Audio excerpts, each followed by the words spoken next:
മഴ പ്രവചനാതീതമാകുമെന്നും രക്ഷാപ്രവർത്തന ഉപകരണങ്ങൾ ശേഖരിക്കാനും മുഖ്യമന്ത്രി പിണറായി വിജയൻ നിർദ്ദേശം.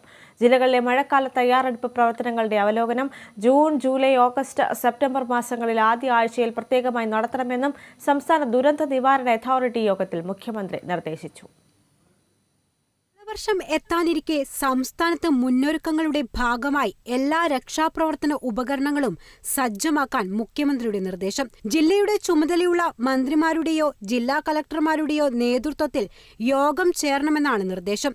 അതിൽ ഓരോ ആപദാമിത്ര, സിവിൽ ഡിഫൻസ്, സന്നദ്ധ സേന എന്നിങ്ങനെ പരിശീലനം സിദ്ധിച്ചവർക്ക് പ്രാദേശികമായി രക്ഷാപ്രവർത്തനങ്ങൾക്കുള്ള ഉപകരണങ്ങൾ ലഭ്യമാക്കണം. എല്ലാ തദ്ദേശ സ്വയംഭരണ സ്ഥാപനങ്ങളിലും ഒരു സ്ഥലമോ കെട്ടിടമോ കണ്ടെത്തുകയും രക്ഷാപ്രവർത്തനത്തിന് ഉപയോഗിക്കാവുന്ന ഉപകരണങ്ങൾ വാങ്ങിയോ മഴക്കാലത്തേക്ക് വാടകയ്ക്ക് എടുത്തോ ശേഖരിച്ചു വെക്കണം. പരിശീലനം നേടിയ സന്നദ്ധ പ്രവർത്തകരെ അഗ്നിസുരക്ഷാ വകുപ്പിന്റെ മേൽനോട്ടത്തിൽ ഈ കേന്ദ്രവുമായി ബന്ധിപ്പിക്കണം.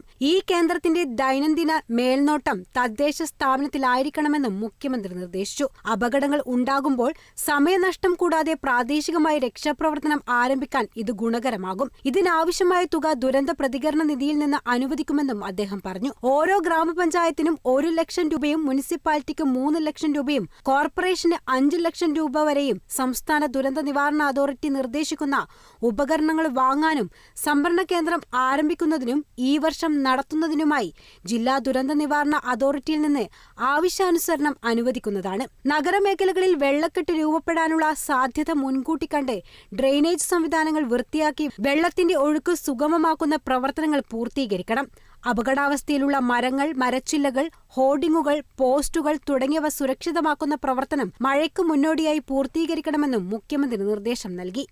News desk, Kerala vision news. സംസ്ഥാനത്ത് അടുത്ത 4 ദിവസം വ്യാപകമായ ഇടിമിന്നലോടും കാറ്റോടും കൂടിയ മഴയ്ക്ക് സാധ്യതയെന്ന് കേന്ദ്ര കാലാവസ്ഥാ വകുപ്പിന്റെ മുന്നറിയിപ്പ്. ഇതിനെ തുടർന്ന് സംസ്ഥാനത്തെ വിവിധ ജില്ലകളിൽ യെല്ലോ അലർട്ട് പ്രഖ്യാപിച്ചിട്ടുണ്ട്. ഇന്നും നാളെയും ഇടുക്കി ജില്ലയിലാണ് യെല്ലോ അലർട്ട് പ്രഖ്യാപിച്ചിട്ടുള്ളത്. ജൂൺ 2-ാം തീയതി പത്തനംതിട്ട, ഇടുക്കി ജില്ലകളിലാണ് യെല്ലോ അലർട്ട് പ്രഖ്യാപിച്ചിരിക്കുന്നത്. 3-ാം തീയതിയാകട്ടെ പത്തനംതിട്ട, ആലപ്പുഴ, ഇടുക്കി ജില്ലകളിലായിരിക്കും യെല്ലോ അലർട്ട്. അതേസമയം കേരള, കർണാടക തീരങ്ങളിലും ലക്ഷദ്വീപ് പ്രദേശത്തും മത്സ്യബന്ധനത്തിന് തടസ്സമില്ലെന്ന് കേന്ദ്ര കാലാവസ്ഥാ വകുപ്പ് അറിയിച്ചിട്ടുണ്ട്.